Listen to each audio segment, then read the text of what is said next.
I love roguelike action games, especially Curse of the Dead Gods and Hades. Between these two, I have countless hours of playtime. However, I feel like this genre is lacking on mobile specifically. However, we have had two brand new releases that seem to be pretty good upon initial inspection. How do they fare against one another as well as separately? Let's get right into it. First, we are going to take a look at Teenage Mutant Ninja Turtles Splintered Fate. Now, this is actually made by Super Evil Megacorp, which is the makers of Vainglory, and I'm a huge fan of them just because of Vainglory, and it's cool to see them kind of branching off with a really big title such as this.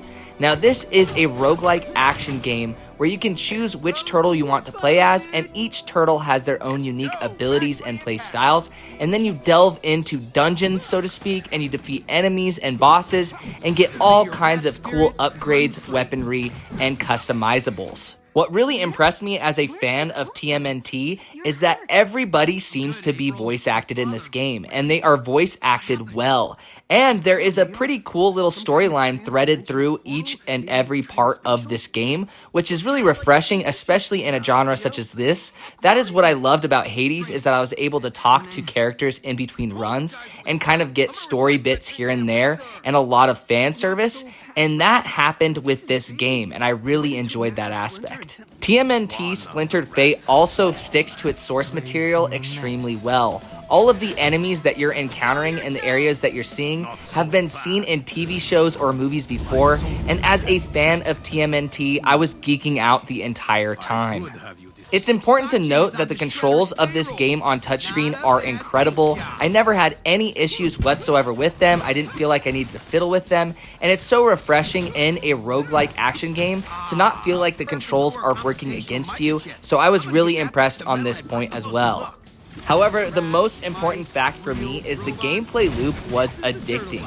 It was really addicting to try to build out my turtle as much as possible and survive as long as possible, and I was really surprised and impressed with the amount of statistics that you could change with your characters, as well as the abilities that you can swap in and out.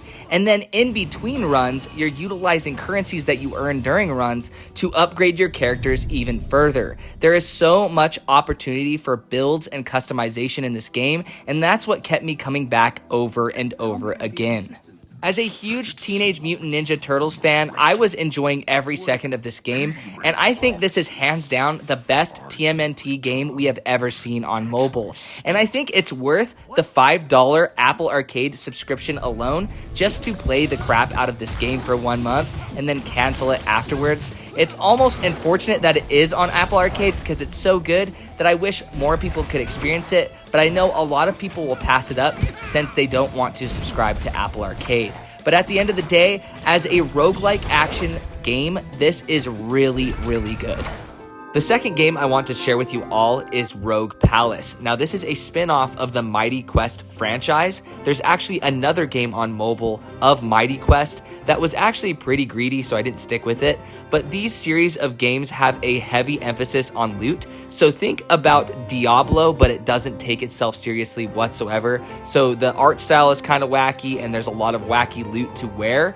And you've got Mighty Quest. Now, this one is a roguelike mixed with that Diablo style format, and it's really interesting. I immediately fell in love with Rogue Palace's art style. It is extremely unique and polished, and it's just amazing. All of the animations and the way things look. I know it won't click with some people, but man, did it click with me. Especially even when you're walking around the world, things will kind of fold into itself and reappear. It's really hard to describe, but you'll see it on the screen before you.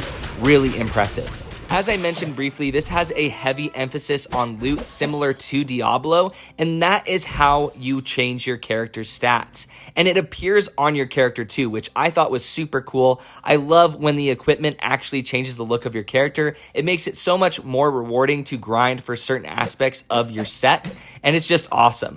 Now, you can also swap in and out different abilities too, and there were way more abilities than I thought, and you can use these strategically against certain enemies and bosses. I was very surprised at the cast of heroes that you can play as. You can unlock all of them through gameplay, and it's a crazy amount. Really cool. Another thing that sets it apart from Splintered Fate in a way is that it has a deck building element of sorts where the way you travel through the world and make your decisions is very similar to deck building games, where there's certain encounters and kind of a branch of choices and pathways that you can take, and you can take pathways strategically. So maybe you want an armor piece here or a sword piece there, or you want to fight a specific enemy here, then you can do so and choose those in the order that you see fit. I honestly was not expecting much from Mighty Quest Rogue Palace at the end of the day because of their first game that they released on mobile, but this seems way better in my opinion because you don't have to fiddle with any of the monetization aspects because this is a Netflix exclusive game, which will turn off a lot of people, similar to Splintered Fate and how it's on Apple Arcade. So it's a really good battle here between these two games.